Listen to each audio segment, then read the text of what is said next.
Hello students, welcome to our channel Edu Science. आज আমি West Bengal joint entrance examination 2025 নিয়ে আলোচনা করব। ঠিক আছে, তোমরা হয়তো সবাই জানো যে West Bengal joint 2025 27 April start হচ্ছে। ঠিক আছে, 27 এপ্রিল ফার্স্ট পরীক্ষা ওয়েস্ট বেঙ্গল জয়েন্টে 27 এপ্রিল রয়েছে।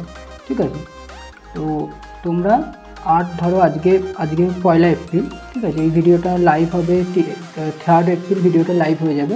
তোমাদের হাতে মোটামুটি ধরো 24 দিন টাইম থাকবে। ঠিক আছে, আরও যদি কেউ 2-3 দিন পরে ভিডিওটা দেখছো তাহলে তোমাদের হাতে ধরে নাও 20 দিন মতো টাইম আছে। ঠিক আছে, এই 20 দিনের মধ্যে তোমরা আদৌ একটা গভর্নমেন্ট কলেজ পেতে পারো কি না, বা কীভাবে পড়লে কীভাবে পড়লে তোমরা একটা গভর্নমেন্ট কলেজে সিট পাবে, বা যাদের আগেও পড়া আছে, মানে যারা ধরো 2 বছর ধরে খুব ভালোভাবে পড়েছে, এখন তারা কীভাবে রিভিশন দিলে ভালো একটা গভর্নমেন্ট কলেজ পেতে পারবে, আমি আজকে সেই নিয়ে আলোচনা করি।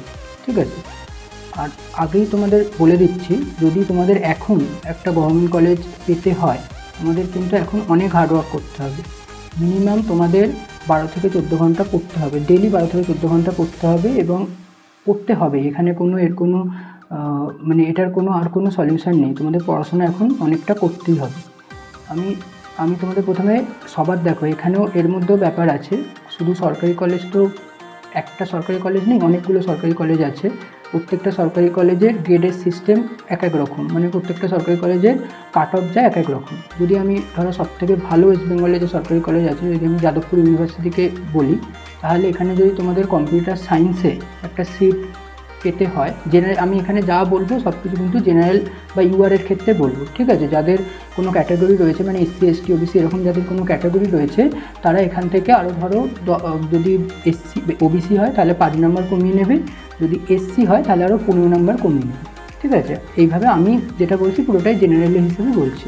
ঠিক আছে, যদি যাদবপুরে তোমাদের যদি পেতে হয় একটা সিট তোমাদের পেতে হয়, তাহলে তোমাদের মানে সিএসটিতে একটা সিট যদি পেতে হয় তাহলে তোমাদের নাম্বার রাখতে হবে 115 প্লাস। ঠিক আছে, মানে তোমাদের 115 বেশি যদি তোমরা পেয়ে যাও ইউআর থেকে, তাহলে তোমরা একটা কম্পিউটার সায়েন্সের সিট তোমাদের কনফার্ম হয়ে যাবে।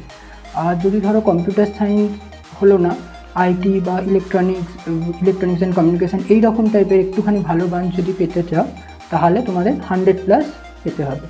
আর ধরো তার থেকে নিচের ব্রাঞ্চ যেগুলো হলো electronics instrumentation, mechanical, electrical, civil, এই রকম যে ট্রেড যেগুলো আছে, আর্কিটেকচারাল, এই সব যে ট্রেড যেগুলো আছে সেগুলোকে যদি পেতে হয় তাহলে 90 প্লাস স্কোর করতে হবে। আর ধরো শুধু ধরো একটুখানি খারাপ ট্রেড হলেও চলবে, যাদবপুরেই পড়বে, মানে যাদবপুর কলেজের যে ব্যান্ডটা সেটার ওপর যেতে চাও, তাহলে তোমাদের 80 প্লাস স্কোর করলে তোমরা এনাফ পেয়ে যাবে। তার কমেও কিছু ব্রাঞ্চ চলে যাবে। ঠিক আছে, তবে আমি একটু যে ব্রাঞ্চগুলো একটুখানি নোন ব্রাঞ্চ যেখান থেকে তোমাদের ভালো ক্যাম্পাসিং হবে, আমি সেই ব্রাঞ্চগুলো বলছি। যদি জেনারেল থেকে তোমরা 80 প্লাস পাচ্ছ তাহলে তোমরা কনফার্ম, ঠিক আছে, পেয়ে যাবে। আর যদি ধরো তাছাড়া অন্য যে গভর্নমেন্ট কলেজ রয়েছে, মানে Jalpaiguri government college, Kalyani government college, এই রকম যে গভর্নমেন্ট কলেজ যেগুলো রয়েছে, ঠিক আছে, সেখানে তোমরা যদি 80 প্লাস স্কোর করছো তাহলে ওখানে তোমরা সিএসটি পেয়ে যাবে। ঠিক আছে, সিএসটি একদম কনফার্ম পেয়ে যাবে। ধরো তার থেকেও ধরো 70-75 এর মধ্যে যদি নাম্বার থাকছে তাহলে তোমরা মেকানিক্যাল, ইলেকট্রিক্যাল, ঠিক আছে, আইটি, এই সব ট্রেডগুলো ওই রকম গভর্নমেন্ট কলেজে পেয়ে যাচ্ছ। আর যদি ধরো তোমাদের জাস্ট একটা যে কোনো গভর্নমেন্ট কলেজ, ওয়েস্ট বেঙ্গলে যে কোনো গভর্নমেন্ট কলেজ হলেই চলবে, শুধুমাত্র তোমাদের একটা গভর্নমেন্ট কলেজের সিট হলেই চলবে, তাহলে 60 প্লাস করেই সেটা তোমাদের কনফার্ম হয়ে যাবে। 60 প্লাস কি আরও কম, ধরো 50 প্লাস স্কোর করলেই হয়ে যাবে। এবার আমি তোমাদের টার্গেট সবসময় বেশি রাখতে বলবো, কারণ দেখো যদি তোমরা 60 প্লাস টার্গেট করো তবে তোমরা ধরো 50 প্লাস 55 প্লাস পাবে। ঠিক আছে, কারণ যত টার্গেট করবে তত তো নাম্বার পাবে না, তার থেকে কমই পাবে। ঠিক আছে, তার জন্য টার্গেটটা সবসময় একটুখানি বেশি করে চলা ভালো। আর এবার তারপরেও তোমার এবার আমি বলছি যে তোমরা এই নাম্বারটা তো আমি বলে দিলাম যে এই নাম্বার পেতে হবে। এবার এর মধ্যে অনেক রকম ক্যাটাগরি আছে। কিছু ক্যাটাগরি কীরকম রয়েছে, যারা 2 বছর ধরে ভালো করে পড়াশোনা করেছে, ঠিক আছে, তারা তো সবসময় টার্গেট রাখবে যে 110 থেকে 115। ঠিক আছে, তোমরা যেহেতু এতদিন ধরে পড়াশোনা করছো, তো তোমাদের এই নাম্বারটা একদম পেতেই হবে। ঠিক আছে, তাতে আমি বলে দেবো যে কীভাবে রিভিশন করলে তোমাদের এই নাম্বারটা এখন তোমরা পাবে। আর যারা ধরো অল্প অল্প মানে স্কুল চলছে, স্কুলের সাথে অল্প অল্প পড়াশোনা করেছো, ঠিক আছে, খুব বেশি প্র্যাকটিস হয়নি, এখনও অবধি কোনো মক টেস্ট দাওনি, এরকম যারা পজিশানে আছে, মানে যারা জানো যে এক্সাম প্যাটার্নটা সম্বন্ধে জানো, কিন্তু এটা জানো না যে কীভাবে করলে তুমি ক্র্যাক করতে পারবে বা কতগুলো মানে কত নাম্বার পেলে গভর্নমেন্ট কলেজ পাওয়া যায়, এগুলো যারা জানো না তারা তারা কীভাবে পড়বে। আর যারা ধরো এখনও অবধি কিছুই এটা নিয়ে পড়োনি, ঠিক আছে, এরপর থেকে পড়া শুরু করবে, তারা তারা কীভাবে করবে। এবার আমি প্রথমেই বলছি যে যারা এখনও অবধি কিছুই পড়োনি, ঠিক আছে, এই ভিডিওটা দেখার পর পড়া শুরু করবে, তারা কখনোই 115+ পাবে না, ঠিক আছে।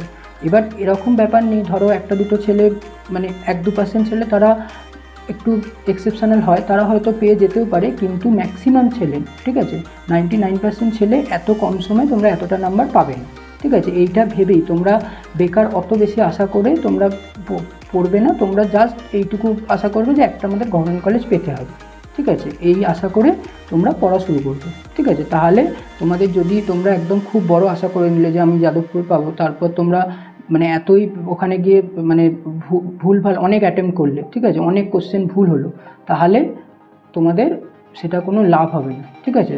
ওতে কী হবে, তোমাদের আরও পরীক্ষাটা খারাপ হবে, যাও যদি গভর্নমেন্ট কলেজ পেতে আরও মানে সেই আশাটাও চলে যাবে, হয়তো গভর্নমেন্ট কলেজ পাবেই না, ঠিক আছে। তার জন্য এবার আমি বলছি যে কিভাবে তুমি পড়লে এই জিনিসটা তুমি অ্যাচিভ করতে পারবে। এখানে এক্সাম প্যাটার্ন কী আছে, ম্যাথ 100 মার্কস আছে, ফিজিক্স কেমিস্ট্রি 100 মার্কস আছে, মানে 200 মার্কসের পরীক্ষাটা হয়। এবার ধরো আমি যদি ধরে নিই যে তোমরা একটা মিডিওকার যে স্টুডেন্ট, সে ধরো 70 থেকে 75, 70 ধরো টার্গেট করছে, তো সে কীভাবে পড়াশোনা করবে। এবার এর মধ্যে আবার এটাও নানা রকম স্টুডেন্ট হিসাবে নানা রকম হবে। ধরো কারোর ম্যাথটা স্ট্রং, মানে ম্যাথ করতে তার ভালো লাগে, সে স্বাভাবিক বিষয় সে ম্যাথে বেশি পাবে, সে ধরো ম্যাথে 40-45 টার্গেট করলো, বাকিটা ফিজিক্স কেমিস্ট্রিতে টার্গেট করলো, ঠিক আছে। কারণ ধরো ফিজিক্স কেমিস্ট্রিটা স্ট্রং, ম্যাথটা অত স্ট্রং না, সে ফিজিক্স কেমিস্ট্রিতে বেশি টার্গেট করলো, ম্যাথে কম টার্গেট করলো, এটা ডিপেন্ড করছে কে কোনটা স্ট্রং, সেই হিসাবে, ঠিক আছে, তোমাকে এটা টার্গেট করতে হবে, ঠিক আছে। এবার তুমি পড়াশোনাটা কীভাবে পড়বে আর কতক্ষণ পড়াশোনা করবে। আমি প্রথমে বলেছি যে তোমাকে এখন পড়তে হবে 12 থেকে 14 ঘন্টা, এটা তোমাকে পড়তে হবে। এবার তুমি বলতে পারো কি তুমি টানা 12 থেকে 14 ঘন্টা বসে পড়বে, এটা কারোর পক্ষে সম্ভব না, ঠিক আছে, কারোর পক্ষেই টানা 12 ঘন্টা বসে পড়া এটা কখনোই সম্ভব না। তোমরা কি করবে, ওটাকে না প্রচুর স্লটে ভাগ করবে, ঠিক আছে, ধরো 1 ঘন্টা থেকে 1.5 ঘন্টা স্লটে ভাগ করবে, 1 থেকে 1.5 ঘন্টা স্লটে ভাগ করে 7-8টা এরকম স্লট তুমি বানিয়ে নেবে। মানে ধরো 1 ঘন্টা পড়ে 5 মিনিট একটু রেস্ট নিলে, হ্যাঁ রেস্টের সময় কিন্তু মোবাইল ইউজ করবে না, ঠিক আছে। রেস্ট মানে তুমি ধরো একটুখানি মানে নেমে একটুখানি হাঁটলে, একটুখানি ভাত মুখ ধুলে, ঠিক আছে, চোখে মুখে জল দিলে, কোনো সময় ব্রেকফাস্ট করলে, কোনো সময় চান করলে, ওই ব্রেকের ফাঁকেই, ঠিক আছে, কোনো সময় লাঞ্চ করলে, একটুখানি লাঞ্চের পর একটুখানি শুলে, ঠিক আছে, সেটা কিন্তু খুব বেশি সময় না, মানে শুলে মানে 2 ঘন্টা 3 ঘন্টা শুয়ে পড়লে এরকম না, ধরো 20 মিনিট 8 ঘন্টা শুলে, ঠিক আছে, এরকম অল্প সময় শুলে, ঠিক আছে। এইভাবে তোমরা মানে এইভাবে পড়বে, কিন্তু তোমাদের পড়ার টাইমিংটা যেন ধরো 12 থেকে 14 ঘন্টা হয়, ঠিক আছে, তার কম কিন্তু এখন পড়লে হবেই না, ঠিক আছে, নাহলে 20 দিনে তোমরা কিছুভাবেই এটা সম্ভব হবে না। সেই জন্য আমি দেখো প্রথমে লিখেছি use deep study technique. Deep study technique বলতে কি, একসাথে অনেকটা পড়ানো, মানে একটা স্মার্ট স্টাডি করা, মানে ধরো 1 ঘন্টা পড়লে সেখানে যা পড়লে সেটা আবার পরের দিন সেইটাকে রিভিশন করলে, এইভাবে পড়তেও হবে, রিভিশনও করতে হবে। আর তারপর আরেকটা জিনিস করতে হবে, এখন তুমি দেখো লেখা আছে যে ডোন্ট কভার ফুল সিলেবাস, এখন কিন্তু তোমরা ফুল সিলেবাস কভার করলে হবে না। এখন যদি বলো যে পুরো 2 বছর ধরে যা ফিজিক্স কেমিস্ট্রি ম্যাথামেটিক্স আছে সব পড়ে ফেলবে এই 20 দিনে, অসম্ভব বিষয়, কোনো দিন সম্ভব না। তুমি কি করবে, হাই ওয়েটের যে টপিকগুলো, প্রিভিয়াস ইয়ার দেখবে, এখন প্রিভিয়াস ইয়ার অনেক নেটে অনেক প্রিভিয়াস ইয়ার পেয়ে যাবে, প্রিভিয়াস ইয়ার দেখবে, দেখে যেগুলোর কোশ্চেন সবথেকে বেশি পাচ্ছ, যেগুলো হাই ওয়েটেজ, মানে যেগুলো একদম হাই ওয়েটেজ আছে, যেখানে অনেক নাম্বারের কোশ্চেন এসেছে, ঠিক আছে, ধরো ম্যাথের ক্ষেত্রে আমি যেরকম বলছি, ধরো 2D জিওমেট্রি, সেখান থেকে অনেক কোশ্চেন আসে, সেই টপিকটা তোমার খুব ভালো করে করতে হবে। এরকম যে টপিকে প্রচুর কোশ্চেন আসে, ঠিক আছে, সেই টপিকগুলো তুমি বেশি ভালো করে করবে। আর তার সঙ্গে যেরকম পড়বে তার সাথে সাথে কিন্তু রিভিশনও করবে, ঠিক আছে, শুধু পড়লে সব ভুলে যাবে পরীক্ষার সময়, রিভিশন পড়বে, এইভাবে তোমাকে পড়াটা চালাতে হবে। আর প্রিভিয়াস ইয়ার একদম সলভ করবে, ঠিক আছে, প্রিভিয়াস ইয়ার সলভ না করলে কিন্তু তোমরা বুঝতেই পারবে না যে কীরকম কোশ্চেন আসবে, পড়ে যাবে একরকম, কোশ্চেন আসবে একরকম, কোনো লাভই হবে না, ঠিক আছে। কম্পিটিটিভ এক্সামে কোশ্চেন খুব লিমিটেড জায়গা থেকে আসে, ঠিক আছে, সব জায়গা থেকে কম্পিটিটিভ এক্সামে কোশ্চেন আসে না, এটা তোমরা প্রিভিয়াস ইয়ার দেখলেই বুঝতে পারবে যে কোন জায়গা থেকে কোশ্চেনটা বেশি আসছে। শুধুমাত্র আর একটা শুধুমাত্র থিওরি পড়লে কিন্তু হবে না, তোমাদের তার সঙ্গে ম্যাথ করতে হবে, নানা রকম প্রবলেম সলভ করতে হবে, তবে গিয়ে তোমরা কিন্তু একটা ভালো নাম্বার পাবে, তবেই মানে তোমরা ভালো নাম্বার পাবে এবং গভর্নমেন্ট কলেজ পেতে পারবে। আর প্রিভিয়াস ইয়ার সলভ করবে, আর তার সাথে আরেকটা জিনিস করবে, তোমাদের এই শুধু পড়ে যাচ্ছ অনেক হয়তো পড়া তৈরিও করে ফেলবে, কিন্তু তোমরা যদি মক টেস্ট না দাও, মানে পরীক্ষা না দাও বাড়িতে বসে, ঠিক আছে, ওয়েস্ট বেঙ্গল জয়েন্টের যে টাইম ধরে যে পরীক্ষা, সেই টাইম ধরে তুমি ফুল মক টেস্ট না দাও, তাহলে কিন্তু তোমরা পরীক্ষায় গিয়ে ভালো স্কোর করতে পারবে না।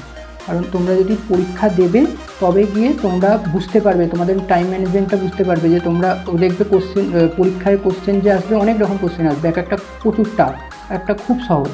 তোমাদের এটা পরীক্ষা দিলে যখন তোমরা ফুল মক টেস্ট দেবে তখন বুঝতে পারবে যে কোনটা টাফ, কোনটাতে টাইম বেশি লাগে, সেগুলো তোমরা ছেড়ে দেবে, সেগুলো পরে করবে। আর ধরো যে জিনিসটা টাফ না, মানে যে জায়গাটা টাফ না বা যে টপিকটা থেকে কোশ্চেন অত বেশি টাফ আসে না, সেটা তোমরা আগে করবে। এটা তোমরা যখন ফুল মক টেস্ট দেবে তখনই বুঝতে পারবে যে কোন জায়গাটা তোমার মানে কোন জায়গাটা থেকে পড়তে হবে, কোন জায়গা থেকে মানে কোন জায়গাটা বেশি করে পড়তে হবে, কোন জায়গাটা কম করতে হবে, কোনটা আগে সলভ করতে হবে, কোনটা পরে সলভ করতে হবে। মানে তোমাদের এই 20 দিনের মধ্যে মিনিমাম 10টা ফুল মক টেস্ট দিতেই হবে, ঠিক আছে। ফুল মক টেস্ট একদম টাইম মেনে, যতক্ষণ ওয়েস্ট বেঙ্গল জয়েন্টে তুমি টাইম পাবে সেই এন্ট্রান্স এক্সামে টাইম মেনে পরীক্ষা দিতে হবে, তবে তোমরা টাইম ম্যানেজমেন্ট বুঝতে পারবে যে কোনটা আগে করতে হবে, কোনটা পরে করতে হবে। আর আরেকটা জিনিস, তোমরা সব কোশ্চেন অ্যাটেন্ড করতেই যাবে না, কারণ বুঝতেই পারছো তোমাদের টার্গেট থাকবে ধরো 80 নাম্বার টার্গেট, 200তে 80 পেতে হবে। অতএব তোমরা ওরকমই কোশ্চেন টার্গেট করবে, মানে ধরো তোমরা 100 টার্গেট করলে, তারপর প্লাস মাইনাস করে তোমরা 80-র কাছাকাছি নাম্বার পেলে, তোমরা ফুল কোশ্চেন টার্গেটই করতে যাবে না, মানে 50% টার্গেট করবে, 200 নাম্বারে 50% পরীক্ষা দেবে। 50% যদি তোমরা ভালো করে দাও তাতেই তোমাদের ভালো গভর্নমেন্ট কলেজ হয়ে যাবে। অতএব তোমরা তারা মানে বুঝতে পারছো না, ভাববে যে অন্যরা বেশি পেয়ে যাচ্ছে, তুমি বেশি অ্যাটেন্ড করলে, তাহলে কিন্তু যেহেতু নেগেটিভ মার্কিং আছে, তোমাদের অনেক নেগেটিভ মার্কিং হয়ে যাবে। অতএব খুব বুঝে শুনে অ্যাটেন্ড করবে এবং খুব মন দিয়ে পরীক্ষাটা দেবে, ঠিক আছে। আর একটা জিনিস, যেদিন পরীক্ষা রয়েছে, ধরো 27 তারিখ পরীক্ষা রয়েছে, 25 তারিখ থেকে আর খুব বেশি পড়াশোনা করবে না, ঠিক আছে। যা পড়াশোনা করবে 25 তারিখ অবধি করবে, 26 তারিখ ফুল রেস্ট করবে। যদি ভালো করে ঘুম না হয় 26 তারিখ, তাহলে তোমাদের 27 তারিখে কিন্তু পরীক্ষা ভালো হবে না। প্রপার রেস্ট নিলে তবে মাথা পুরো ভালো কাজ করবে 27 তারিখ পরীক্ষা দিতে গিয়ে, ঠিক আছে। প্রপার খাওয়া দাওয়া করবে, হালকা খাওয়া দাওয়া করবে এবং প্রপার রেস্ট নিয়ে পরীক্ষা দিতে যাবে। আর পরীক্ষা যখন তোমার রিপোর্টিং টাইম আছে, তার থেকে চেষ্টা করবে 1.5 থেকে 2 ঘন্টা আগে পরীক্ষা হলে পৌঁছে যাওয়ার, ঠিক আছে। তাহলে ওই লাস্ট মিনিট ওই হ্যাসেলটা ওটা থাকবে না, ঠিক আছে। যদি ওই দেরি হয়ে যাচ্ছে এই রকম যদি মাথায় টেনশন আসে, তাহলে কিন্তু সব ভুলে যাবে, পরীক্ষা খুব খারাপ হবে, ঠিক আছে। এইগুলো মেনটেন করে খুব মানে ভালো করে প্রিপারেশন, লাস্ট যে সময়টুকু, এই সময়টুকু একটুখানি হালকা খাওয়া দাওয়া করবে, ঠিক আছে, হালকা খাওয়া দাওয়া করবে। আর একটুখানি রাত্রির যতটা কম জাগা যায় ততটা চেষ্টা করবে, মানে ভোরে উঠে পড়বে, ঠিক আছে, রাত্রিটা কম জাগবে। এইভাবে যদি পড়াশোনা করো, তাহলে তোমরা একটা গভর্নমেন্ট সিট তোমাদের একদম কনফার্ম হয়ে যাবে, ঠিক আছে। যদি ভিডিওটা ভালো লেগে থাকে, তাহলে তোমাদের বন্ধুদের মধ্যে শেয়ার করবে এবং ভিডিওটা লাইক করবে, আর নিয়ে পরীক্ষা দিতে যাবে, ঠিক আছে। আরও আমি চেষ্টা করছি এই চ্যানেলে যে ফিজিক্স, কেমিস্ট্রি, ম্যাথামেটিক্স কিছু ফুল মক টেস্টের কিছু আমি সলভ পেপার কিছু বা প্রিভিয়াস ইয়ারে কিছু সলভ পেপার এই চ্যানেলে আমি করিয়ে দেওয়ার চেষ্টা করছি, এই 2-3 দিনের মধ্যে আমি করিয়ে দেওয়ার চেষ্টা করছি। যদি ওই ভিডিওগুলো দেখতে হয়, তাহলে আমাদের চ্যানেলটা সাবস্ক্রাইব করে রাখবে এবং পাশে দেওয়া বেল আইকনটা প্রেস করবে, ঠিক আছে। Thank you.